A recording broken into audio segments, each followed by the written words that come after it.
ანუ ადამიანი, რომელიც მოუკლებელად ღმერთთან ყოფნას არ ცდილობს, გასაგებია თავიდანაც ყველას უჭირს, მაგრამ ჩვენ აქეთკენ უნდა მივისწრაფოდეთ, ყოველი წამი ქრისტეს გარეშე არის შენთვის დაკარგული დრო, იმიტომ რომ ის არ მიემართება შენი ცხონებისკენ, აღშენებლობისკენ, ამიტომ ის შენთვის არის უსაქმურობა. უქმობა ამ შემთხვევაში არა შაბათის უქმობის თვალსაზრისით, არამედ უსაქმურობის თვალსაზრისით გულისხმება.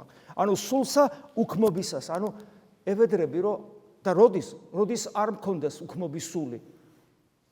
არასდროს არ მქონდეს.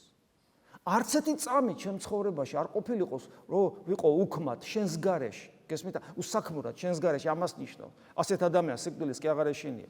ასეთი ადამიანი სავსეა ღმერთით. ასეთი ადამიანი ცოცხალია, სულ რომ დაჩეხო, გააქრო, დაწვა, აორთქლო, ის მაინც ცოცხალია, იმიტომ რომ მასში ისეთი სიცოცხლეა, რომლის განადგურება ვერავის ხელეწიფება, იმიტომ რომ ის თავად ღმერთია, რომელიც თავის სიცოცხლეს შენ ჩუქნის, შენ გაძლევს, აი როგორც უძღებიშვილის სიგავშიროა უფროსშვილის შეუნება, რომ გაუკვირდება რა თიკანი შვილო, რა თიკანი, ყველაფერი ჩემი შენია, ღმერთი გვეუბნება ყველაფერი ჩემი შენია და ჩემი სიცოცხლე შენია. ამას ნიშნავს.